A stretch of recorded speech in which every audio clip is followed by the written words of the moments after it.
એક મહત્વના સમાચાર વડોદરાથી પ્રાપ્ત થઈ રહ્યા છે। આજવાના દરવાજા બંધ થયા પણ વડોદરામાં આફત હજી પણ યથાવત છે। આજવા ડેમના દરવાજા બંધ કર્યા બાદ વડોદરામાં પાણી ઓસરવાની આશા છે। વહેલી સવારથી પાણી ઓસરવાની શરૂઆત પણ ચારે તરફ તબાહી જ તબાહી છે। અનેક શોપિંગ સેન્ટર, સોસાયટી પાણીમાં ગરકાવ થઈ ગઈ છે। વડોદરામાં બીજી તરફ ધોધમાર વરસાદની શરૂઆત પણ થઈ ગઈ છે।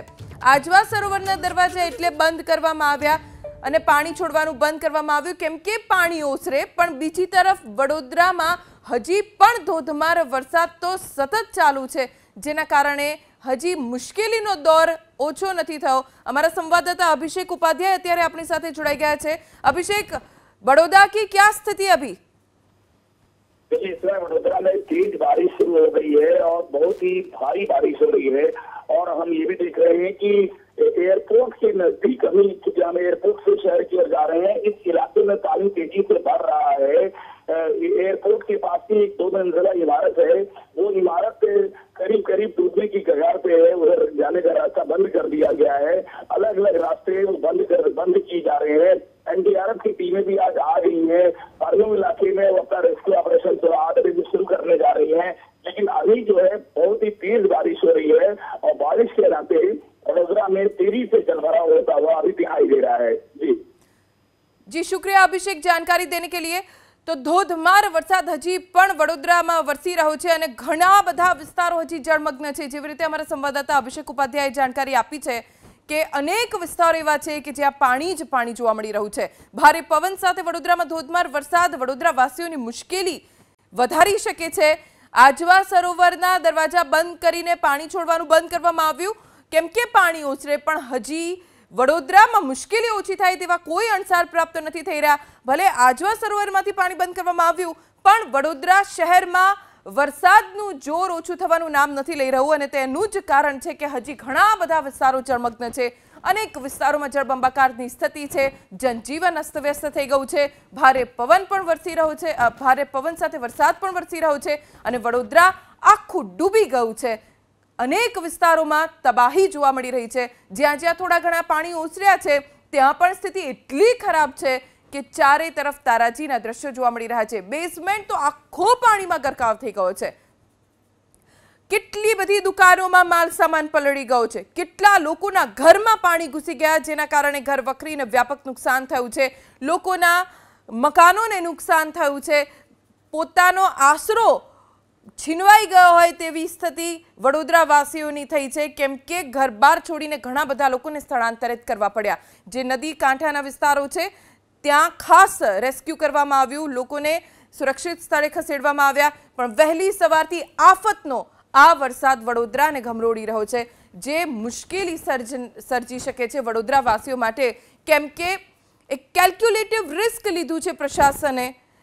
આજવા સરોવરના દરવાજા બંધ કરીને આજવાના દરવાજા બંધ કરી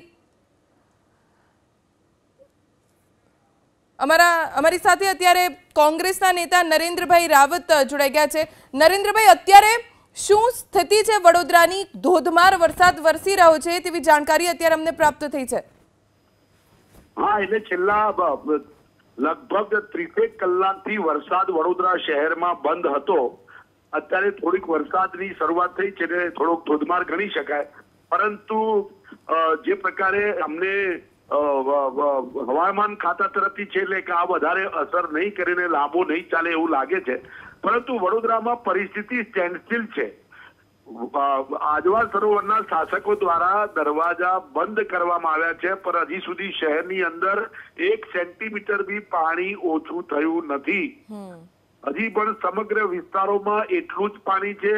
ઉપરથી જે વિસ્તારોમાં પાણી નહોતા ત્યાં પણ, કારણ કે હવે વરસાદી ગટરો અને ડ્રેનેજ લાઈન જે છે એ તમામ પાણી હવે બહાર નીકળવા માંડી છે, એટલે કે પરિસ્થિતિ અત્યારે ગંભીર છે, એમાં કોઈ પણ પ્રકારનો ફરક પડ્યો નથી। શાસકોએ જો બુદ્ધિપૂર્વક ગઈકાલે જો આ દરવાજા બંધ કર્યા હોત તો વડોદરા શહેરમાં જે આ ગંભીર દયાજનક અને કરોડો રૂપિયાનું નુકસાન અને કોઈ પણ ઘર લગભગ 70 થી 80% લોકોના ઘરોમાં 1 ફૂટ 2 ફૂટ અને 3 ફૂટ યા 4 ફૂટ કાં તો આખો માળ ડૂબેલા છે। લોકો ધાબા ઉપર કાં તો પ્રથમ માળે રહે છે, રેસ્ક્યુ થઈ શકે એમ નથી, કારણ કે પાણી છોડતા પહેલા શાસકો દ્વારા ડિઝાસ્ટર મેનેજમેન્ટ કે કોઈ પણ દ્રષ્ટિ વગરની આ કામગીરી કરેલ છે.